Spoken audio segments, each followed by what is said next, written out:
एक देश एक विधान विषय पर आयोजित लाला पन्नालाल व्याख्यान माला 8 में वक्ताओं ने आर्थिक, सामाजिक न्याय व शिक्षा के क्षेत्र में पूरे देश में एक विधान लागू करने की वकालत की।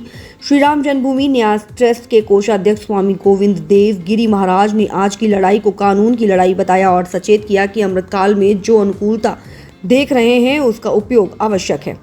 अगर नहीं कर पाए तो यह अवसर दोबारा मिलेगा या नहीं पता नहीं, इसलिए इस समय सावधान रहने की आवश्यकता है। सुप्रीम कोर्ट के वरिष्ठ अधिवक्ता अश्विनी उपाध्याय ने कहा कि भारत धर्मनिरपेक्ष नहीं धर्मनिष्ठ राष्ट्र है। व्याख्यान में गोविंद देव गिरी जी महाराज ने बताया कि हमारी शिक्षा पद्धति खत्म करने के लिए अंग्रेजों ने देश में पहला कानून बनाया। इसके बाद धीरे धीरे ऐसे कानून बनते गए जिसके जाल में हम फंसते चले गए और गुलामी हमारे ऊपर इतनी छा गई कि हमें गुलामी का ही पता नहीं चला। अश्विनी उपाध्याय ने 80% समस्याओं के लिए देश की घटिया कानून व्यवस्था को जिम्मेदार ठहराया और कहा कि देश को पीछे ले जाने वाले कानून को बदलने की आवश्यकता है और देश में एक विधान जरूरी है। एक देश एक नागरिक संहिता समान नागरिक संहिता यूसीसी लागू होने पर धार्मिक व सामाजिक कुरीतियां खत्म हो जाएंगी। पूरे देश में शिक्षा व कानून व्यवस्था में बदलाव की जरूरत है। 10वीं कक्षा तक एक पाठ्यक्रम झूठ को दंडनीय अपराध बनाने, गुलामी के प्रतीक हटाने के लिए रीनेमिंग कमीशन बनाने, पूजा स्थल कानून बनाने को देश की जरूरत बताया। समारोह में लाला पन्नालाल स्मृति व्याख्यान माला 7 की पुस्तक का भी विमोचन किया गया।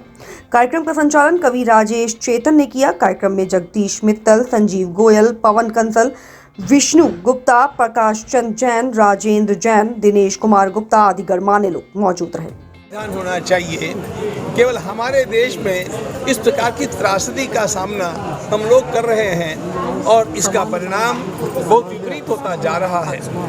और इसलिए यदि हम राष्ट्रीय समरसता निर्माण करना चाहते हैं और वास्तव में इस देश को बलिष्ठ बनाना चाहते हैं तो हमें कॉमन सिविल कोड लागू करना अत्यंत आवश्यक है।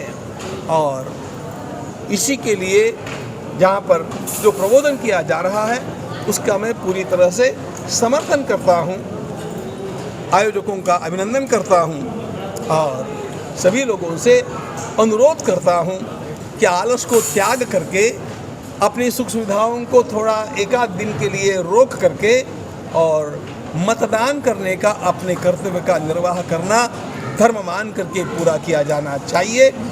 हम यदि मतदान नहीं करते हैं तो हम केवल अपराध नहीं करते हैं, मेरी दृष्टि में हम पाप करते हैं, क्योंकि इस भूमि का अन्न हम खाते हैं। हमारी ये कृतज्ञता है कि हम मतदान करने के लिए नहीं जाते हैं। इसलिए आप जिसको मत देना है, जिसके लिए वोट करना है, आप उसके लिए वोटिंग कीजिए, लेकिन मतदान करना मेरा प्राथमिक कर्तव्य है ऐसा मान करके